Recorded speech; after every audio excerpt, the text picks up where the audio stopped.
الحمد لله رب العالمين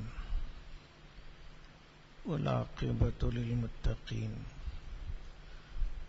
والصلاة والسلام على سيد المرسلين وعلى آله وأصحابه أجمعين. أما بعد فأعوذ بالله من الشيطان الرجيم. بسم الله الرحمن الرحيم. بل هو قرآن مجید فی لوح محفوظ. صدق اللہ العظیم. بزرگان محترم، باضابطہ تفسیر شروع کرنے سے پہلے قرآن پاک سے متعلق چند بنیادی باتیں بتانا ضروری سمجھتا ہوں. ان بنیادی باتوں میں قرآن پاک کی تاریخ ہے، کیسے اس کو جمع کیا گیا، کیسے اس کو لکھا گیا اور کس طرح سے محفوظ چلا آ رہا ہے. قرآن پاک کے نام کتنے ہیں، وحی کیا ہوتی ہے، 7 قراتوں کا مطلب کیا ہے، 7 قراتیں کیا ہیں. ان سے متعلق بحثیں تو لمبی ہیں، لیکن انشاءاللہ ان کا خلاصہ پیش کیا جائے گا اور وہی بات یہاں رکھی جائے گی جو ہماری سمجھ میں آ سکتی ہے، ورنہ اس سلسلے میں بہت تفصیلی بات علماء کرام نے پیش کی ہے. سب سے پہلی بات یہ ہے کہ قرآن پاک کے نام کیا ہیں، کتنے ہیں. بعض علماء نے 50 اور 55 نام تک بتائے ہیں، لیکن جو راجح اور صحیح قول ہے وہ ہے کہ قرآن پاک کے کل 5 نام ہیں. القرآن، الفرقان، الکتاب، الذکر، التنزیل. بقیہ جو نام بتائے گئے وہ صفتیں ہیں، جیسے مجید، کریم وغیرہ. اب یہ 5 نام وہ ہیں جو خود قرآن پاک میں آئے ہیں. قرآن کریم، قرآن نام تو مشہور ہے ہی، اور پورے قرآن میں لفظ قرآن کم از کم 61 مرتبہ، 60 پر 1 مرتبہ آیا ہوا ہے. میں 2-3 آیتیں ہر نام کی انشاءاللہ پیش کروں گا. جب 61 مرتبہ قرآن کا نام آیا ہے تو ظاہر سی بات ہے، سب جانتے ہیں بہت سی جگہوں میں لفظ قرآن آیا ہے. سورہ واقعہ میں ہے فلا اقسم بمواقع النجوم وانه لقسم لو تعلمون عظیم انه لقرآن کریم. میں قسم کھاتا ہوں ستاروں کے جگہوں کی، اور بے شک یہ بہت بڑی قسم ہے، بے شک یہ قرآن کریم ہے. فی کتاب مکنون، محفوظ کتاب میں ہے. سورہ بروج میں ہے بل هو قرآن مجید فی لوح محفوظ. قرآن مجید ہے جو لوح محفوظ میں ہے. ایک اور جگہ ہے وقال الذین کفروا لا تسمعوا لہذا القرآن والغوا فیہ لعلکم تغلبون. کافر لوگ کہا کرتے تھے کہ اس قرآن کو نہ سنو، جب یہ قرآن پڑھا جائے تو شور مچاؤ تاکہ تم غالب آ جاؤ. تو اس وقت یہ نام اتنا مشہور تھا کہ کافر و مشرک بھی یہی نام لیا کرتے تھے. الفرقان، یہ نام بھی کئی جگہوں میں آیا ہوا ہے. سورہ آل عمران میں شروع کی آیتوں میں ہے من قبل ھدی للناس وانزل الفرقان ان الذین کفروا بآیات اللہ لہم عذاب شدید واللہ عزیز ذو انتقام. اللہ نے فرقان کو نازل کیا. دوسری جگہ سورہ فرقان کی پہلی آیت ہے تبارک الذی نزل الفرقان علی عبدہ لیکون للعالمین نذیرا.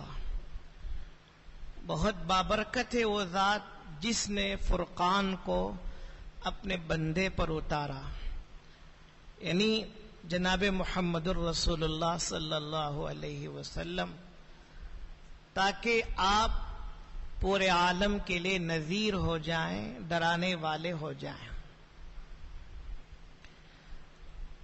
الکتاب پہلے پارے کی پہلی دوسری آیت ہے الف لام میم ذالک الکتاب لا ریب فیہ ھدی للناس ھدی للمتقین.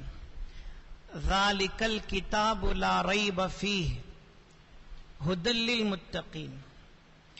سورہ کہف کی پہلی آیت ہے الحمد للہ الذی انزل علی عبدہ الکتاب ولم یجعل لہ عوجا. ساری تعریفیں اللہ کے لیے ہیں جس نے اپنے بندے پر کتاب نازل کی. الکتاب. چوتھا نام ہے الذکر. ذکر کے تعلق سے بھی کئی آیتیں ہیں. سورہ حجر کی آیت ہے وَقَالُوا يَا أَيُّهَا الَّذِي نُزِّلَ عَلَيْهِ الذِّكْرُ إِنَّكَ لَمَجْنُونَ. وَقَالُوا يَا أَيُّهَا الَّذِي نُزِّلَ عَلَيْهِ الذِّكْرُ إِنَّكَ لَمَجْنُونَ. جس شخصیت پر ذکر کو اتارا گیا اس کے تعلق سے کہتے ہیں کہ مجنون ہے، نعوذ باللہ. سورہ نحل کی آیت ہے بالبینات والزبر وانزلنا الیک الذکر لتبین للناس ما نزل الیہم ولعلہم یتفکرون. پانچواں نام ہے تنزیل. یاسین میں ہے تنزیل العزیز الرحیم. سورہ حاقہ میں ہے تنزیل من رب العالمین. سورہ فرقان یا سورہ شعراء میں ہے وَإِنَّهُ لَتَنزِيلُ رَبِّ الْعَالَمِينَ نَزَلَ بِهِ الرُّوحُ الْأَمِينُ. یہ میں نے دو آیتیں پیش کی ہیں. ایک دو آیت ایسی ہیں کہ ایک ساتھ تینوں نام آئے ہیں. حامیم سجدہ میں ہے ان الذین کفروا بالذکر لما جاءہم وانہ لکتاب عزیز. ان الذین کفروا بالذکر، جن لوگوں نے ذکر کے ساتھ کفر کیا ہے جب ذکر ان کے پاس آ پہنچا، یعنی قرآن. وانہ لکتاب عزیز دوسرا نام، اور بلا شبہ یہ کتاب عزیز ہے. لا یاتیہ الباطل من بین یدیہ ولا من خلفہ تنزیل من حکیم حمید. تیسرا نام ہے حکیم حمید کی طرف سے تنزیل ہے. باطل اس کے قریب نہیں آ سکتا. باطل آ ہی نہیں سکتا، اگرچہ باطل آواز اٹھائے کہ قرآن سے اتنی آیتیں نکال دی جائیں، 24 آیتیں 26 آیتیں، ایسی باطل آوازیں شروع سے ہیں. ہو سکتا ہے قیامت تک رہیں گی، لیکن باطل کبھی قرآن کے قریب نہیں آیا اور کامیاب نہیں ہوا، اور انشاءاللہ قیامت تک کامیاب نہیں ہوگا. یہ 5 نام ہیں جو میں نے مختصر طور پر پیش کی ہیں. ناموں کے بعد قرآن پاک وحی کے ذریعے سے نازل ہوا ہے. وحی کیا ہے، کس طرح سے وحی نازل ہوا کرتی تھی، ہمارے آقا جناب محمد الرسول اللہ صلی اللہ علیہ وسلم پر اور دیگر انبیاء کرام پر وحی کیسے نازل ہوتی تھی؟ قرآن پاک کی آیت ہے، ما کان لبشر ان یکلمہ اللہ الا وحیا او من وراء حجاب او یرسل رسولا فیوحی باذنہ ما یشاء انہ علی حکیم۔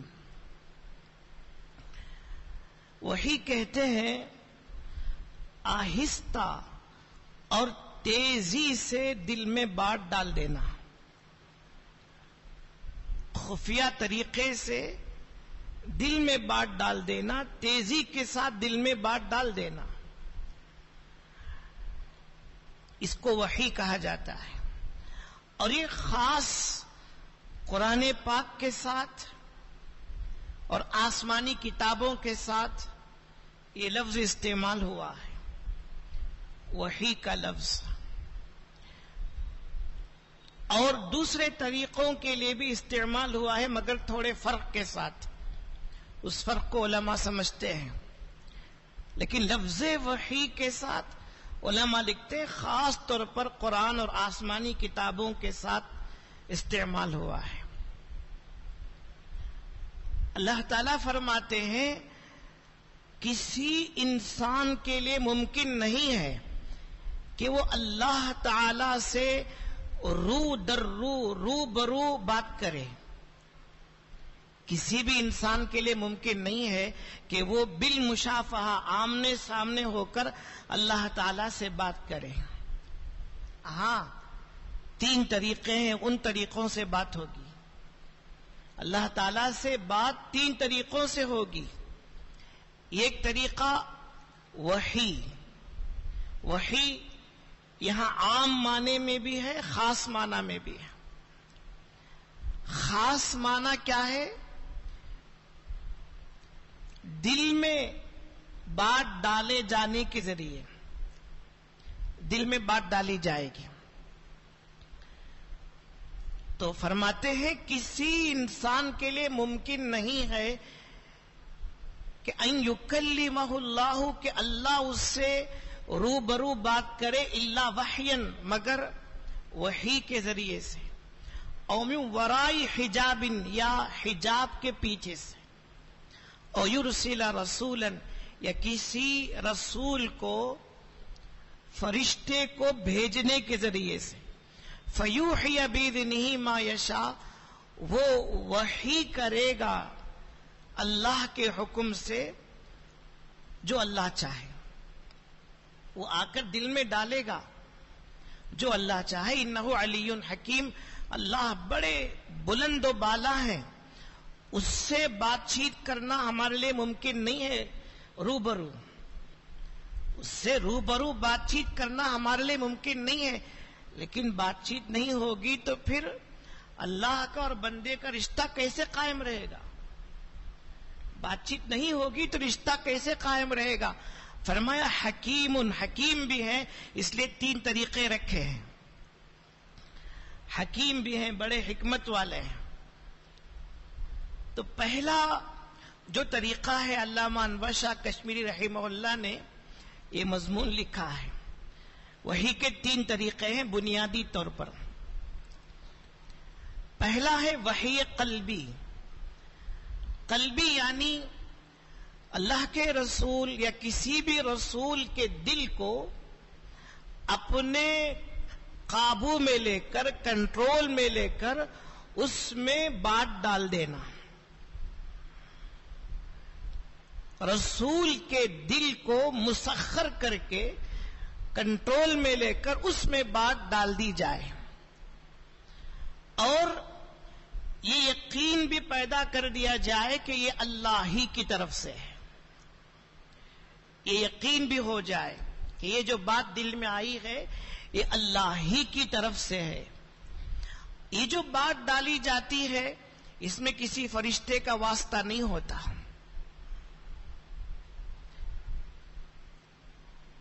اور دوسرا کوئی واسطہ نہیں ہوتا، براہ راست اللہ دل کو اپنے قابو میں لیتے ہیں، اس میں بات ڈالتے ہیں۔ یہ وحی قلبی ہے، اور یہ طریقہ بیداری میں بھی ہوتا ہے، نیند کی حالت میں بھی ہوتا ہے۔ دل میں بات ڈالنے کا یہ جو طریقہ ہے دونوں حالتوں میں ہے۔ بیداری میں ہمارے آقا جناب رسول اللہ صلی اللہ علیہ وسلم کے دل میں سینکڑوں بات ڈالی گئی، اس کی تفصیل آئندہ آئے گی انشاءاللہ۔ ہزاروں باتیں ڈالی گئی، اور انبیاء کرام کے دلوں میں بھی، بیداری میں بھی اور خواب میں بھی۔ اسی لیے نبی کا خواب سچا ہوتا ہے۔ نبی کے علاوہ کسی بھی شخصیت کا خواب دلیل نہیں ہے، حجت نہیں ہے۔ نبی خواب دیکھے دلیل ہے، حجت ہے۔ نبی کے علاوہ بڑے سے بڑا شخص کوئی بھی خواب دیکھے اس کو دلیل کے طور پر پیش نہیں کر سکتے۔ ابراہیم علیہ السلام نے اپنے بیٹے کو ذبح کرنے کا جو حکم پایا وہ خواب ہی سے پایا، اور کوئی دوسرا طریقہ بالکل نہیں تھا۔ خواب میں بات آ گئی، انہوں نے سمجھ لیا کہ یہ سچا خواب ہے اور اللہ کی طرف سے ہے۔ اب انہوں نے اس عمل کو کر کے دکھایا تو اللہ نے ان کی تعریف کی، قد صدقت الرؤیا، تم نے اپنا خواب سچا کر کے دکھایا۔ معلوم ہوا نبی کا خواب وحی ہے۔ ہمارے آقا صلی اللہ علیہ وسلم کے ایسے 20 خواب ہیں جو آپ نے امت کے سامنے پیش کیے، اور ان سے مسائل بھی نکلے ہیں اور فضائل بھی نکلے ہیں۔ تو یہ وحی کا پہلا طریقہ ہے۔ دوسرا طریقہ ہے کلام الہی، یعنی اللہ تعالی اپنے پیغمبر سے بات کرے۔ اللہ اپنے پیغمبر سے بات کرتے ہیں۔ اس طریقے میں بھی فرشتے کا کوئی واسطہ نہیں ہوتا، کوئی تعلق نہیں ہوتا۔ اللہ اپنے پیغمبر سے، رسول سے بات کرتے ہیں، اور اس سلسلے میں سب سے بڑا اور اونچا نام حضرت سیدنا موسیٰ علیہ السلام کا ہے۔ ان کو کلیم اللہ کہا جاتا ہے کہ انہوں نے اللہ سے بات کی، اللہ نے ان سے بات کی۔ اللہ ایک جگہ کہتے وَكَلَّمَ اللَّهُ مُوسَىٰ تَكْلِيمًا، اور اللہ نے موسیٰ سے خوب باتیں کی، خوب باتیں کی، تو ان کا نام ہی کلیم اللہ ہوا۔ لیکن رو در روبرو بات نہیں ہوئی، پردہ کے پیچھے سے، من ورائی حجاب۔ حضرت موسیٰ علیہ السلام اللہ سے بات تو کرتے تھے، اللہ کو براہ راست دیکھنا چاہتے تھے اور دیکھ کر بات کرنا چاہتے تھے، اس لیے دوسری درخواست بھی کر دی، ربی ارنی انظر الیک، پروردگار اپنا جلوہ دکھائیے، میں دیکھنا چاہتا ہوں، اپنا دیدار کرائیے، میں دیکھنا چاہتا ہوں۔ قال لن ترانی، اللہ نے فرمایا تم ہرگز مجھے دیکھ نہیں سکتے، مجھے نہیں دیکھ پاؤ گے، دیکھ نہیں سکتے، لن ترانی۔ آگے کی بات دوسری ہے، موسیٰ علیہ السلام دنیا میں دیکھنا چاہتے تھے، دنیا کی آنکھ سے۔ اللہ نے کہا تمہاری آنکھوں میں صلاحیت نہیں ہے، یہ فرمایا لن ترانی، تم نہیں دیکھ سکتے۔ یہ نہیں فرمایا کہ میں دکھایا نہیں جاؤں گا، یہ نہیں فرمایا، میں تو جلوہ دکھانے کے لیے تیار ہوں، تمہارے اندر طاقت نہیں ہے، تمہاری آنکھوں میں وہ طاقت نہیں ہے، لہذا جنت میں، محشر میں آنکھوں میں وہ طاقت لائی جائے گی، اور گناہوں سے بالکل پاک و صاف کیا جائے گا۔ جب انسان مجلہ، مزکہ، مصفہ، نہایت پاک و صاف ہو جائے گا، انشاءاللہ دیدار خداوندی ہوگا، اللہ ہمیں نصیب کرے۔ اور جنت کی تمام نعمتوں میں اس سے بڑی کوئی نعمت نہیں ہے دیدار خداوندی سے. قرآن میں ہے للذین احسنوا الحسنى وزیادہ، جنہوں نے نیکیاں کی ہیں ان کے لیے جنت ہے، حسنہ ہے. حسنہ یعنی جنت ہے، وزیادہ اور مزید نعمت ہے. علماء لکھتے ہیں مزید نعمت سے مراد دیدار خداوندی.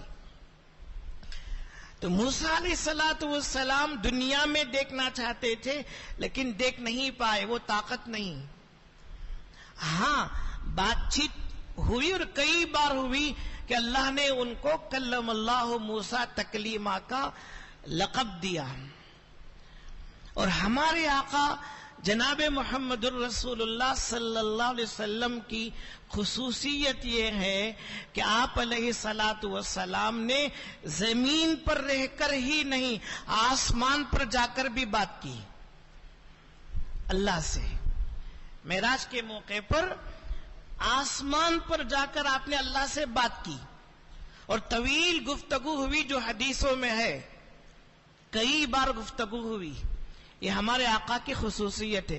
دیدار ہوا یا نہیں ہوا صحابہ میں اختلاف ہے. بعض صحابہ کہتے ہیں نہیں ہوا. حضرت عائشہ فرماتی ہیں بالکل نہیں ہوا.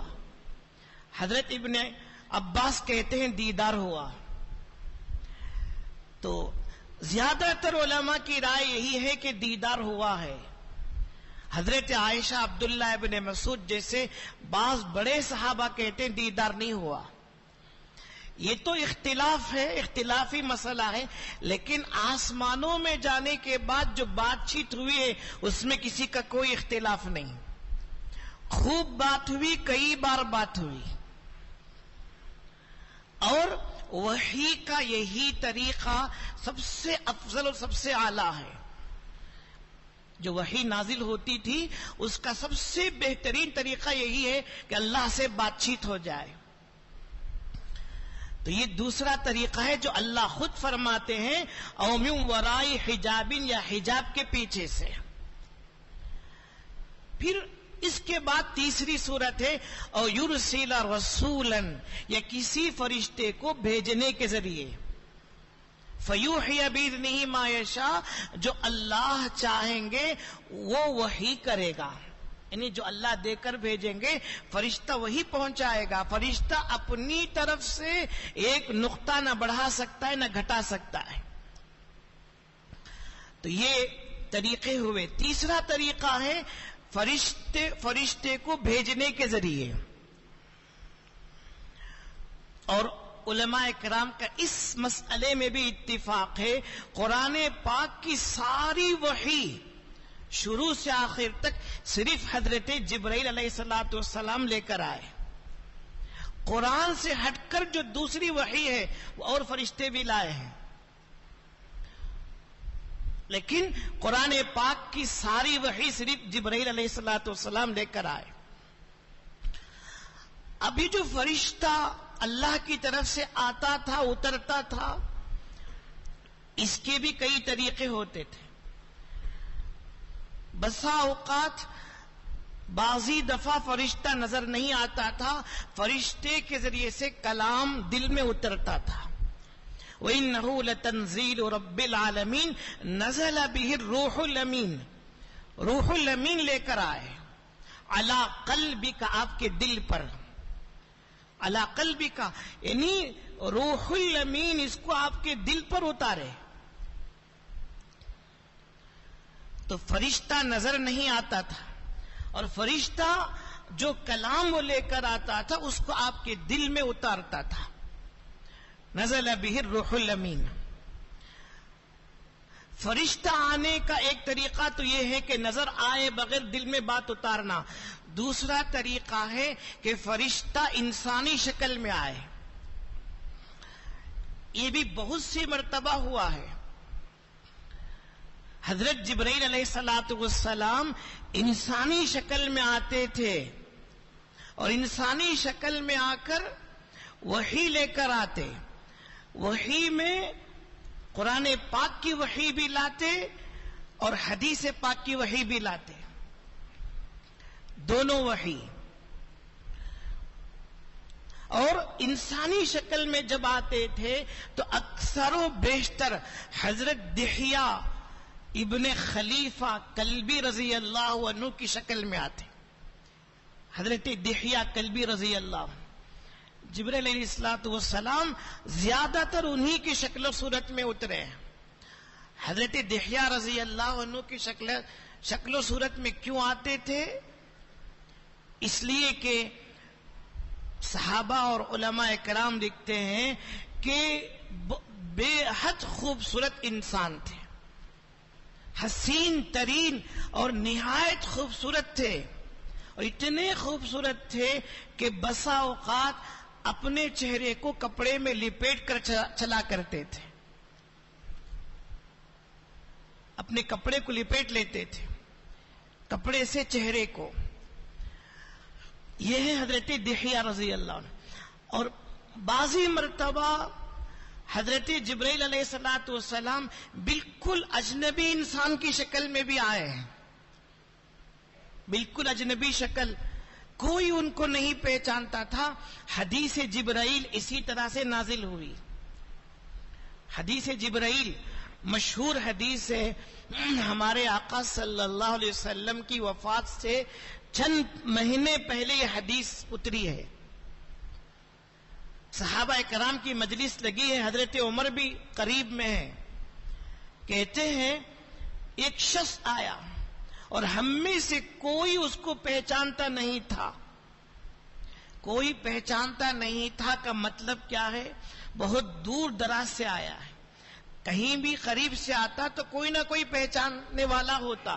بہت دور دراز سے آیا ہے، لیکن اتنے اس قدر پاکیزہ ہو کر، صاف و شفاف ہو کر آیا کہ تعجب ہو رہا تھا کہ بہت قریب سے آیا ہے.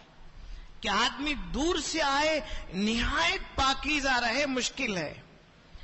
تو صحابہ اکرام تعجب میں پڑ گئے، اور آ کر بیٹھنے کا انداز بھی دوسرا تھا کہ اپنے گھٹنے کو اللہ کے نبی کے گھٹنے سے ملا دیے.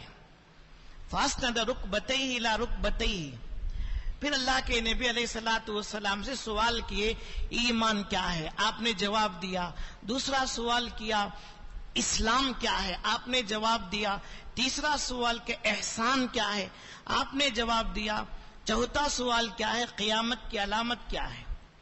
آپ علیہ السلام نے فرمایا جو پوچھ رہا ہے نہ اسے معلوم، نہ جس سے پوچھا جا رہا ہے ان کو معلوم. نہ مجھے معلوم نہ تمہیں معلوم کہ قیامت کب آئے گی. پھر پانچواں سوال کیا کہ قیامت کی علامت کیا ہے؟ آئے پوچھ لیے اور چلے گئے. صحابہ کو تعجب ہو رہا تھا کہ آخر یہ کون شخص ہے. پھر بعد میں معلوم ہوا اللہ کے نبی علیہ السلام نے بتایا کہ جبرائیل تھے. تو اجنبی شکل میں آئے تھے، انسانی شکل میں. فرشتہ کے آنے کی ایک شکل خود ان کی اصلی صورت میں ہوتی تھی. ایسے 2 مرتبہ آئے ہیں جبرائیل علیہ السلام. 2 مرتبہ. ایک مرتبہ تو جس وقت سورہ مدثر کی آیتیں نازل ہوئی، اس وقت ایک مرتبہ اللہ کے پیغمبر علیہ السلام مکۃ المکرمہ میں اجیاد نامی محلے سے گزر رہے تھے. اچانک آواز آئی، آپ نے دائیں بائیں آگے پیچھے دیکھا، کوئی نہیں تھا.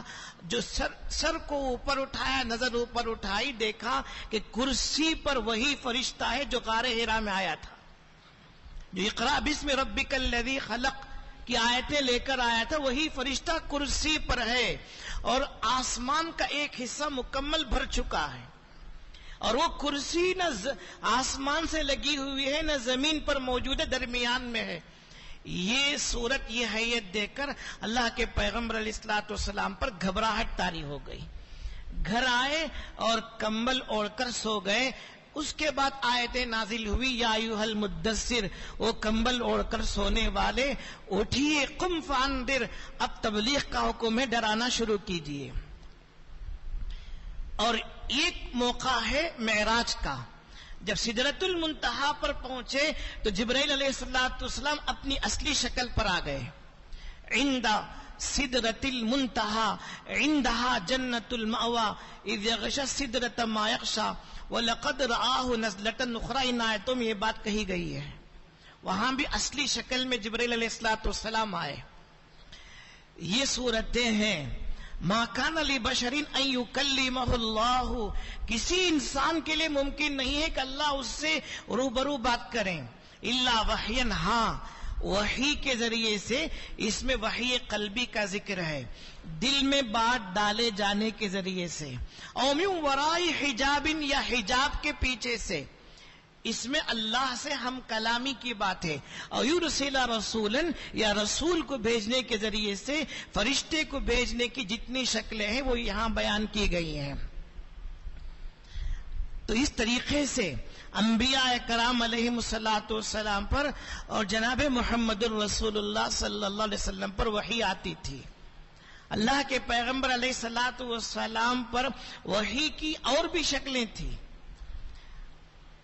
علماء نے ان کو بیان کیا ہے، وہ تقریباً ساری شکلیں اسی میں داخل ہو رہی ہیں. اس میں سے سچے خوابوں کا ذکر ہے. ایک ہے کہ نبی بننے کے بعد خواب، وہ تو وحی میں داخل ہے. نبی بننے سے پہلے جو خواب ہیں، 6 مہینے تک اللہ کے نبی ایسے خواب دیکھے ہیں کہ رات میں خواب دیکھتے تھے، صبح کو تعبیر ظاہر ہوتی تھی. اس کو کہتے رویا صادقہ، سچے خواب. تو اس طریقے سے بھی اللہ کے پیغمبر علیہ السلام پر وحی آئی ہے. اب یہ تو قرآن پاک کی آیت سے متعلق چند باتیں تھیں جو میں نے مختصراً کہیں. اس سے متعلق حدیث آئی ہے، بخاری شریف کی دوسری حدیث ہے. پہلی حدیث انما الاعمال بالنیات ہے، دوسری ہی حدیث وحی کے بارے میں ہے. حضرت عائشہ رضی اللہ عنہا فرماتی ہیں، حارث ابن ہشام رضی اللہ عنہ نے، حارث ابن ہشام ابو جہل کے بھائی ہیں اور پکے صحابی،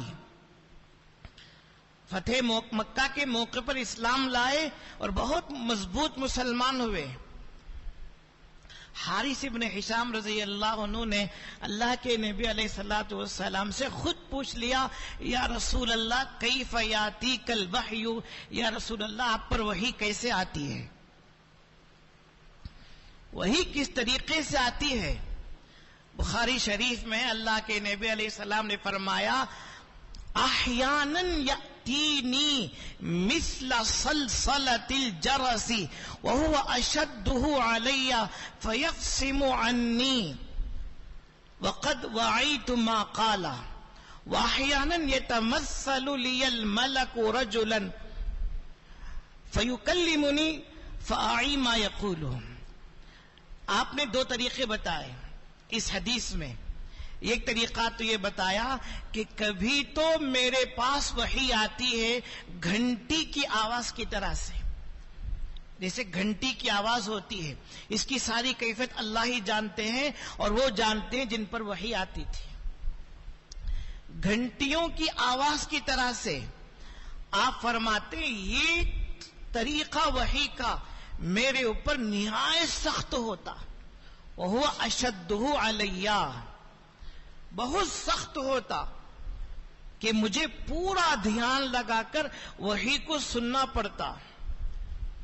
جب یہ صورت ختم ہوتی، جو کچھ وحی نازل ہوئی ہوتی اس کو میں یاد کر چکا ہوتا.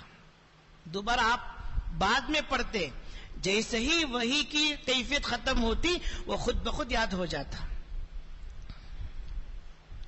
وقد وعیت عنہ ما قال، اور آگے فرمایا واحیانا، اور کبھی میرے سامنے میرے لیے فرشتہ مرد کی شکل اختیار کر لیتا، یعنی انسان کی شکل.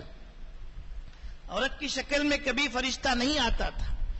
یتمثل لی الملک رجلا، انسانی شکل میں آتا. اب آ کر چاہے صورت ظاہر ہو نہ ظاہر ہو، انسانی شکل میں آتا اور وحی نازل ہوتی، اور وہ مجھ سے بات کرتا، اور جو کچھ وہ مجھ سے کہتا وہ مجھے محفوظ ہو چکا ہوتا. فأعی ما یقولون. تو یہ ہے. تو اس میں جو دو صورتیں ہیں، انسانی شکل میں آ کر جو بات چیت ہوتی، یہ بہت آسان طریقہ ہوتا، اس لیے کہ مناسبت ہوتی ہے انسان کو انسان سے.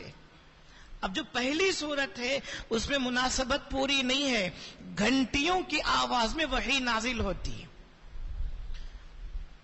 حضرت عائشہ رضی اللہ عنہا فرماتی ہیں وحی جب نازل ہوتی تھی اس کی علامت وَلَقَدْ رَأَيْتُهُ، بخاری شریف کی حدیث ہے، وَلَقَدْ رَأَيْتُهُ يَنزِلُ عَلَيْهِ الْوَحْيُ فِي الْيَوْمِ الشَّدِيدِ الْبَرْدِ فَيَفْصِمُ عَنْهُ وَإِنَّ جَبِينَهُ لَيَتَفَصَّدُ عَرَقًا.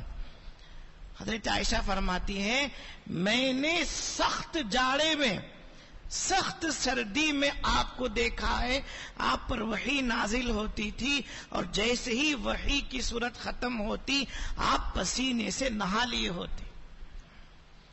سخت سردی میں، مدینہ المنورہ کی سردی، اس میں وحی ختم ہوتی، پسینے سے شرابور ہوتے، نہا چکے ہوتے. یہ ہے کہ وحی کا بوجھ اور اس کی اللہ کے یہاں سے اس کا جو بوجھ ہے اس کو برداشت کرتے ہوئے پسینے سے شرابور ہو جاتے.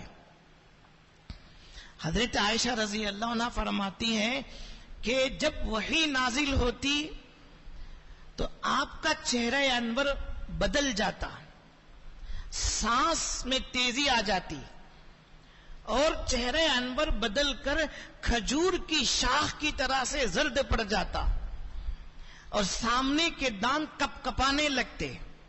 وحی نازل ہوتی ہے تو سامنے کے دانت کپ کپانے لگتے، اور پسینے کے قطرے بہہ کر موتیوں کی طرح سے ڈھلکنے لگتے تھے، موتیوں کی طرح سے گرنے لگتے تھے. ایک مرتبہ اللہ کے پیغمبر علیہ الصلوۃ والسلام حضرت زید بن ثابت رضی اللہ عنہ کی ران پر سر رکھ کر سوئے ہوئے تھے، وحی نازل ہو گئی. ان کی ران پر سر رکھے ہوئے تھے. زید بن ثابت کہتے ہیں اتنا بوجھ ہوا کہ میں سمجھ گیا کہ میری ران ٹوٹ جائے گی. اور ایسا بھی بہت سی مرتبہ ہوا ہے اللہ کے پیغمبر علیہ الصلوۃ والسلام اونٹ پر سوار ہے، وحی نازل ہو گئی اور اونٹ بوجھ نہ برداشت کر کے بیٹھ چکا ہوتا. بہت سی مرتبہ جانور برداشت نہیں کرتا، بیٹھ چکا ہوتا، بیٹھ جاتا تھا. اس کے علاوہ بھی آپ علیہ الصلوۃ والسلام پر بہت سخت کیفیت آتی. ایک حدیث میں اللہ کے نبی خود فرماتے ہیں ایسا لگتا مجھے کہ گویا میری روح کھینچی جا رہی ہے. حضرت عمر رضی اللہ عنہ فرماتے ہیں کہ اس سے پہلے یہ بات بھی سن لیں کہ بعضی دفعہ، اکثر اور ہمیشہ نہیں، بعضی دفعہ اس آواز کو صحابہ بھی سنتے تھے. جب وحی نازل ہوتی حضرت عمر کہتے ہیں کہ آپ علیہ الصلوۃ والسلام کے قریب اگر ہم رہتے تو شہد کی مکھیوں کی جو بھن بھناہٹ ہوتی ہے ویسی آواز سنائی دیتی. تو اس طریقے سے وحی نازل ہوتی تھی. چونکہ یہ بہت اہم اور ضروری باتیں ہیں اس لیے میں مناسب سمجھا کہ ان کو پیش کیا جائے. انشاءاللہ بقیہ باتیں آئندہ نشستوں میں آئیں گی.